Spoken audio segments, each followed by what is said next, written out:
এককালে এক নদীর পাড়ে একটি বানর বাস করত। নদীর ওপারে ছিল একটি বড় জাম গাছটিতে মিষ্টি রসালো জাম ফলতো। এই নদীর মাঝখানে ছিল একটি পাথর, এটির খানিকটা অংশ জলের উপরে ভেসেছিল। একদিন সেই সুস্বাদু জামের আকর্ষণে বানরটি পাথরে লাফ দিল এবং সেই পাথরটির থেকে সেই দ্বীপে লাফিয়ে লাফিয়ে চলে গেল। বানরটি ভাবলো ওপার থেকে এপারে আসা কঠিন কাজ নয়। অবিলম্বে সে গাছের উপরে উঠতে লাগলো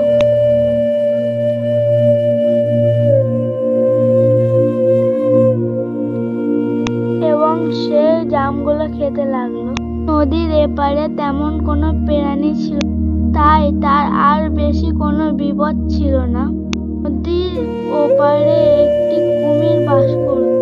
একদিন সে বানরটিকে তার অসাধারণ পদ্ধতিতে নদী পার হতে দেখল। পরদিন সকালে কুমিরটি বুঝতে পারল যে বানরটিকে ধরা অত সহজ নয়।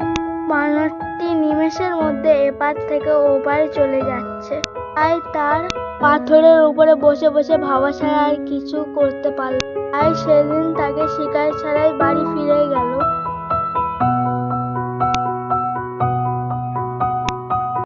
এমন করে কয়েকদিন কেটে গেল।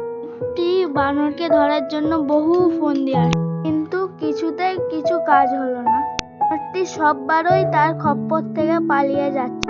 কুমিরটি মনে মনে ভাবল, আমি এই বানরটির সুস্বাদু মাংস খেতে চাই, তাই এবারে একটি দারুণ ফন্দি আঁটবো। এবং কুমিরটা চলে গেল। তার সাথে বানরটি নিচে নেমে বানরটিও চলে গেল। মনে মনে ভাবলো কুমির, কাল বানরটিকে পাকড়াও করা যাক। পরদিন সকালে বানরটি যথারীতি পাথরের উপরে লাফ মেরে ওখান থেকে ওপারে লাফ মেরে নদী পার হয়ে গেল এবং সে গাছে উঠতে শুরু করলো। গাছে উঠে জাম খেতে লাগলো। এই দেখে দূর থেকে কুমির আস্তে আস্তে হেঁটে হেঁটে পাথরের চায়ের পিছনে এসে লুকিয়ে পড়লো। সেখানে চুপ করে বসে পড়লো। খুব খাওয়া দাওয়ার পরে বাড়ি ফেরার কথা ভাবল। সে গাছ থেকে নেমে পড়লো। বানরটি দেখতে পেয়েছিল কুমিরের জন্য সে চালাকি করে বলল, ভালো পাথরের চাই, তুমি রোজকার মতো আমাকে স্বাগত জানাবে না? তুমি কি আমার উপরে রেগে আছো? সেই শুনে কুমিরটি বলল, না না বন্ধু, তুমি সবসময় সত্যি বলো, যদি তুমি রাগ করে না থাকে অন্যরকম দেখাচ্ছে।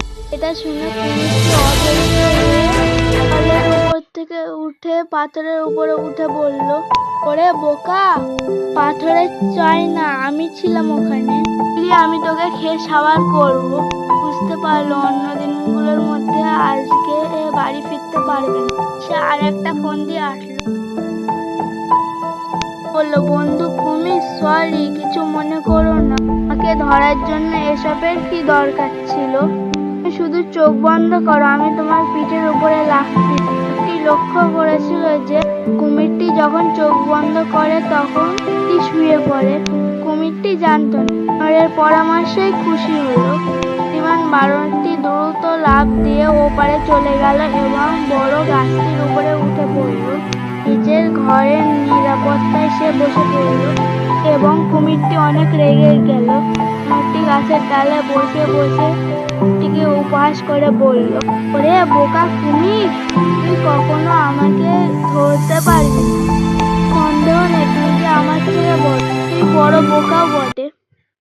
ছোট্ট বন্ধুরা, এই গল্পটা তোমাদের কেমন লাগলো? ভালো লাগলে লাইক ও সাবস্ক্রাইব করবেন।